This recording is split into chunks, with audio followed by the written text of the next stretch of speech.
नमस्कार, हमारे digital platform में आपका स्वागत है। भारत की एकजुट और सशक्त आवाज ने विश्व पटल पर एक बार फिर अपनी छाप छोड़ी है। अलग अलग राजनीतिक दलों के नेता जो अक्सर एक दूसरे से अलग नजर आते हैं, इस बार आतंकवाद के खिलाफ एकजुट होकर एक सुर में खड़े हुए हैं।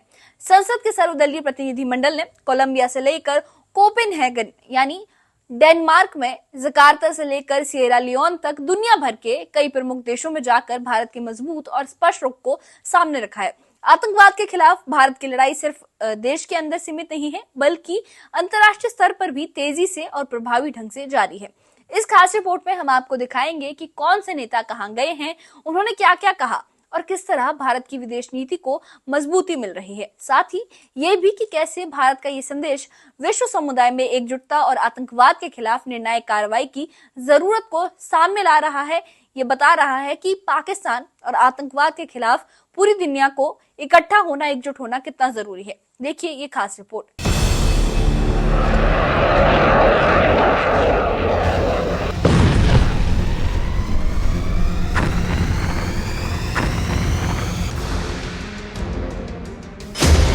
भारत ने इस बार आतंकवाद के खिलाफ अपनी आवाज सिर्फ सरहदों के भीतर नहीं बल्कि 7 समंदर पार भी बुलंद की है। संसद के सर्वदलीय प्रतिनिधिमंडल ने अलग अलग देशों का दौरा किया। हर मंच पर भारत का पक्ष मजबूती से रखा। राजनीतिक मतभेद भले हों, लेकिन जब बात देश की सुरक्षा और आतंकवाद के खिलाफ लड़ाई की हो तो हर दल की सोच एक जैसी नजर आई। Colombia, Denmark, Sierra Leone, Indonesia, Latvia और हर जगह भारतीय नेताओं ने साफ कहा कि भारत आतंक के खिलाफ खड़ा है और दुनिया को भी अब इस लड़ाई में साथ आना होगा। सिएरा लियोन की राजधानी फ्रीटाउन में बीजू जनता दल के सांसद सस्मित पात्रा ने भारत के ऑपरेशन सिंदूर का उल्लेख करते हुए कहा कि भारत ने जैश ए मोहम्मद, लश्कर-ए-तैयबा और हिजबुल मुजाहिदीन जैसे आतंकी संगठनों के 9 ठिकानों को सटीकता और जिम्मेदारी से तबाह किया है। उन्होंने पाकिस्तान पर सीधा आरोप लगाते हुए कहा कि टीआरएफ ने पहले पहलगाम हमले की जिम्मेदारी ली, लेकिन फिर पाकिस्तान के दबाव में बयान वापस लिया। पात्रा ने अपने भाषण में कहा कि भारत सॉफ्टवेयर बनाता है और पाकिस्तान आतंकवाद। सस्मित पात्रा ने सिएरा लियोन की सरकार को समर्थन के लिए धन्यवाद भी दिया। कोलंबिया के बोगोटा शहर में कांग्रेस नेता शशि थरूर ने तादेओ यूनिवर्सिटी में महात्मा गांधी की प्रतिमा के सामने खड़े होकर कहा कि भारत शांति और अहिंसा का देश है, लेकिन आतंकवाद से निपटने के लिए मजबूती जरूरी है। थरूर ने कहा कि गांधी जी का रास्ता संवाद और संयम का है, लेकिन जब आतंकवाद हमारे लोगों की जान लेता है तो मजबूती दिखाना जरूरी हो जाता है। उन्होंने कोलंबिया की सरकार और संसद के साथ हुई बातचीत का जिक्र किया और बताया कि भारत की स्थिति को वहां गंभीरता से समझा गया और समर्थन मिला। Our delegation has had a very busy and productive day today here in Bogota, the capital of Colombia. We met with the Foreign Ministry, the Senior Vice Minister received us. We had some good news that they have withdrawn their statement that had disappointed us earlier and will issue a statement of strong support for our position and understanding for our position. We had a similarly successful conversation with the President of the Chamber of Representatives, the equivalent of the Speaker of the Lok Sabha, and the President of the Second Commission, as they call it, which is more or less like the Parliamentary Standing Committee on External Affairs. We met them both. And there again, very good discussion, strong support expressed after those meetings.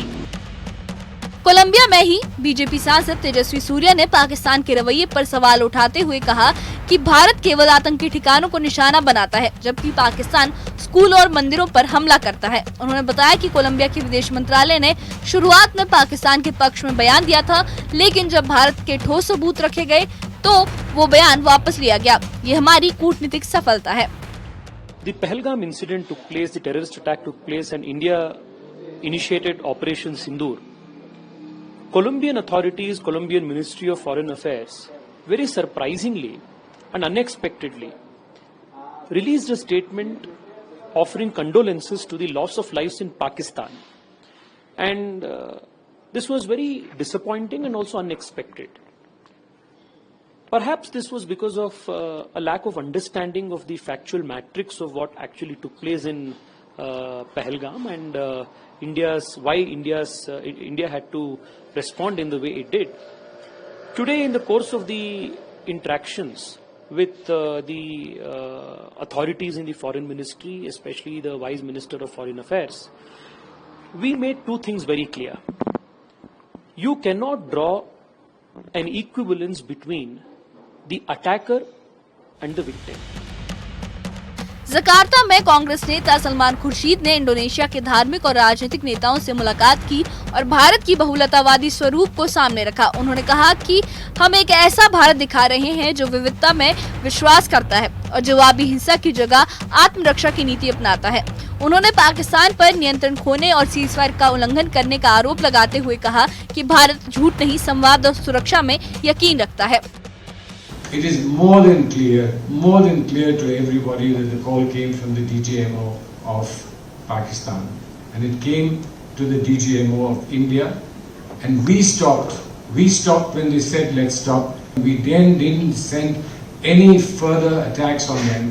The shelling across the border and across the line of control continued. For at least 3-4 hours there were violations of the ceasefire once again when the shelling continued, making it very clear that in Pakistan nobody seems to be in control. Certainly the civilian government doesn't seem to be in control, and there are factions within the army, each vying with each other to become all powerful.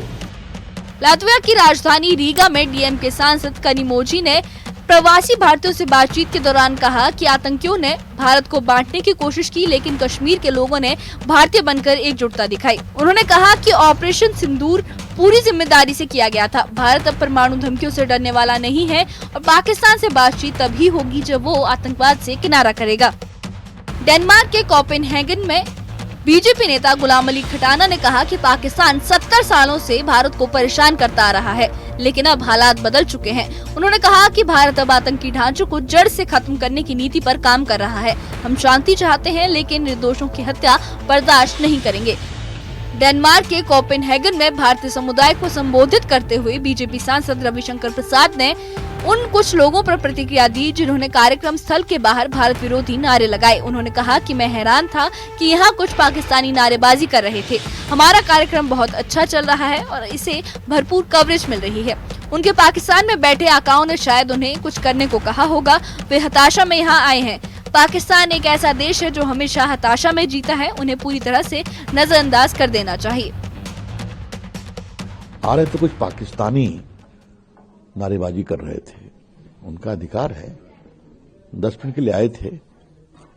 क्योंकि France हो या Italy हो या फिर Denmark हो, हम लोग के डेलीगेशन को इतना अधिक समर्थन मिल रहा है सभी वर्गों का आतंकवाद के खिलाफ, इसको लेके वो परेशान हो गए।